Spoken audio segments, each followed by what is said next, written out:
एक सत्य घटना पर आधारित है, जिसमें एक गरीब पिता अपनी पत्नी के मर जाने पर अपनी गरीबी और हालात के चलते अपने 9 दिन के नवजात शिशु के पालन पोषण में असमर्थ होने पर मजबूरी में आकर एक टोकरी में भरकर उसे नदी में प्रवाहित कर देता है और खुद संन्यास ले लेता है। आगे की कहानी क्या है, वीडियो में देखिए।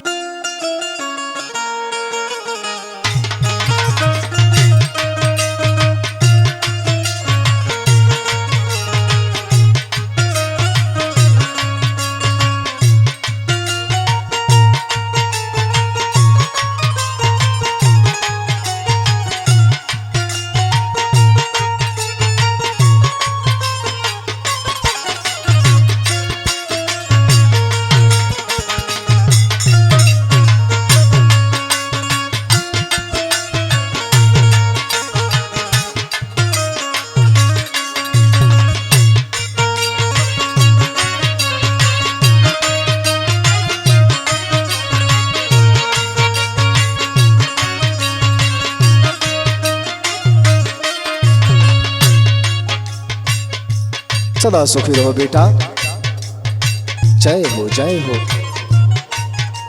अरे तू तो मेरा बेटा लग रहा है। अरे नहीं बाबा, हम तो हर बेटा ना हिला बाबा, हमार माई बाबू तो हो दे खड़ा हम देखो। अरे नहीं बेटा, मैं अपने बेटे को अच्छी तरह पहचान रहा हूँ। ये जो तुम्हारे हाथ पे निशान है ना बेटा, ये बता रहा है कि तू मेरा लाल है बेटा। नहीं बाबा, ऐसा ना है, हमार माई बाबू देखा हो दे खड़ा हम। अरे बेटा, यही सच्चाई है बेटा। परिस्थिति और हालात के चलते मैंने तुझको अपने आप से दूर कर दिया था लाल। आप क्या कहते हैं बाबा, हमके तो कुछ ना समझ में आवत हो। सुन बेटा सुन। सुनाई बाबा। गंगा के लहरिया में खड़े दोपहरिया में,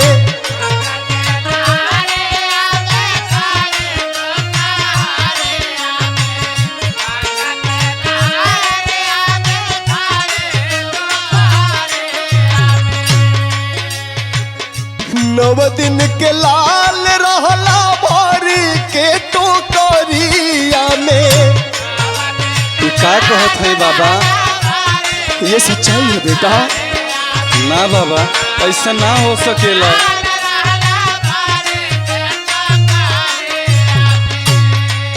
सुन बेटा। सुनाई बाबा। ये साधु सन्यासी तो अपनी परिस्थिति तुमसे गा रहा है, तुमसे बता रहा है बेटा। मेरी बातों को गौर से सुनना लाल। अरे बाबा। गंगा के लहरिया में खड़ी दोपहरिया में, 9 दिन के लाल रहला बारी के टोकरिया में। अपने से कहले तोहके दूर सुगानावा हो।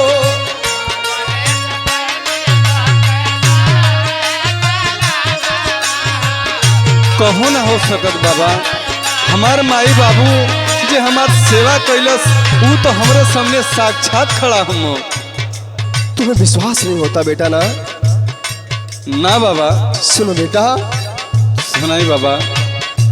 तन पे न कपड़ा सोझे रहे के ठेकानावा। क्या कहो है बाबा?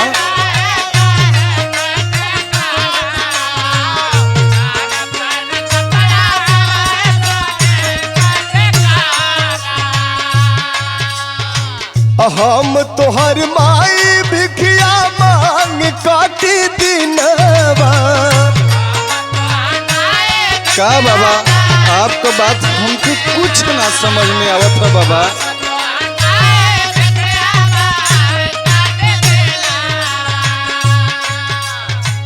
परिस्थिति और हालात के चलते, अपने गरीबी के चलते लाल, मुझे तुमको अपने कलेजे से दूर करना पड़ा मेरे लाल। सुन बेटा। सुनाई बाबा। तन पे न कपड़ा सोझे रहे काठ का नावा। हम तोहर माई बिखिया मांग काटी दीनवा, मिलना भोजनवा भरा पूरे सुगनवा, भरा पूरे सुगनवा, अपने से कैली तोहके दूरे सुगनवा।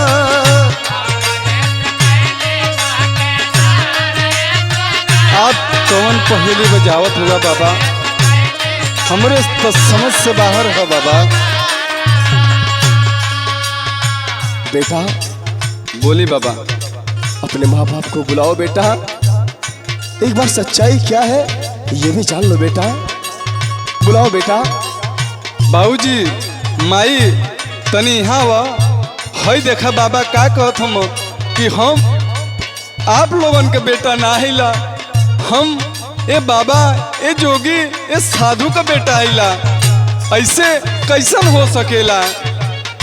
तोहरे जन्म त छोड़ी गईली मतरिया,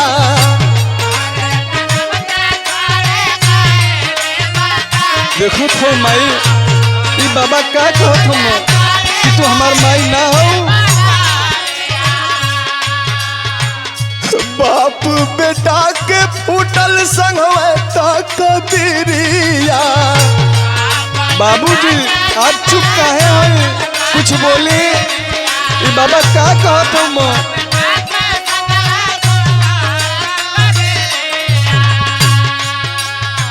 अरे बेटा तुम्हारे पैदा होते ही तुम्हारी माँ तुम्हें छोड़ कर चली गई लाल, और मैं मजबूर था, मेरे पास कोई रास्ता नहीं था बेटा।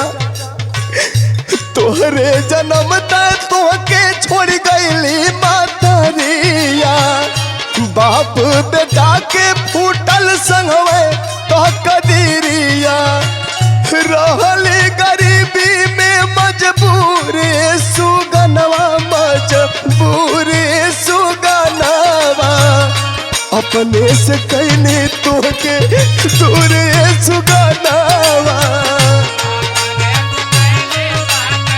माई बाबूजी आप लोग काहे न कुछ बोलत, ई बाबा का कहत हम, हमरे तो कुछ ना समझ में आवत है। हाँ बेटा, जितना सब बाबा कहत रहना ये बात सच बा, तो कि हम पे क्यों नहीं तो अपन बाबूजी से पूछा बा। बाबूजी का ई माई जौन कहत है, ई बाबा जौन कहत हम, का ई बात सही है कि हम आप लोगन के बेटा ना है? आप लोग हमके पाल पोस के इतना बड़ा कैला, हम आप लोगन के बेटा ना है? अरे बेटा जवन जोगी बाबा कहत हुआ सब ठीक कहत हुआ बेटा, मान जा उनका बात।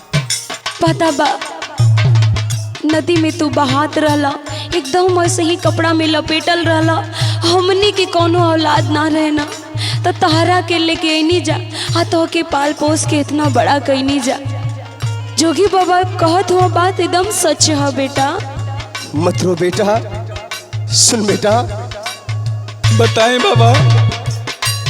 क्या अभी साधु फकीर पे तुम्हें यकीन नहीं हो रहा है बेटा? नहीं बाबा, अब यकीन हो गल है, लेकिन करी तो करी का बाबा, कुछ समझ में ना आवत हमके, हम कौने घाटे जाई। सुन बच्चा। बोली बाबा। रोही रोही बचवा तोहके तजली जवना दिन हो,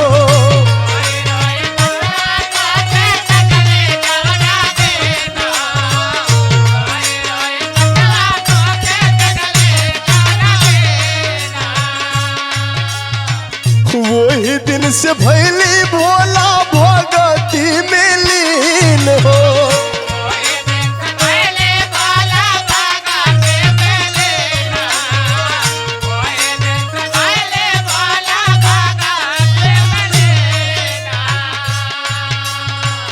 बेटा। बोली बाबा। मेरी गलतियों को क्षमा करना लाल। ऐसा मत कहे बाबा। सुन बेटा, रोई रोई बचवा तोहके तजली जवना दिन हो, वही दिन से भैली भोला भगती में लीन हो। माफ कैदा हमारो कसूर सुगनवा यार अपने से कैले तोहके दूरे सुगनवा। हम कौना रहे जाए बाबा, हमके आपे बताएं। एक तरफ उमाई बाबू बाड़े कि जे हमके पाल पोस के इतना बड़ा कैलस, एक तरफ आप हैं जे हमार जन्मदाता हैं, आपे राह दिखाएं बाबा। जा बेटा जा, अब यही तेरे असली माँ बाप है बेटा। मैं तो साधु फकीर सन्यासी हो गया बेटा। जा बेटा, अपने माँ बाप के साथ जा बेटा। गंगा के लहरिया में खड़ी दोपहरिया में, 9 दिन के लाल रहला बारी के टोकरिया में। अपने से कैली तोहके दूरे सुगनवा।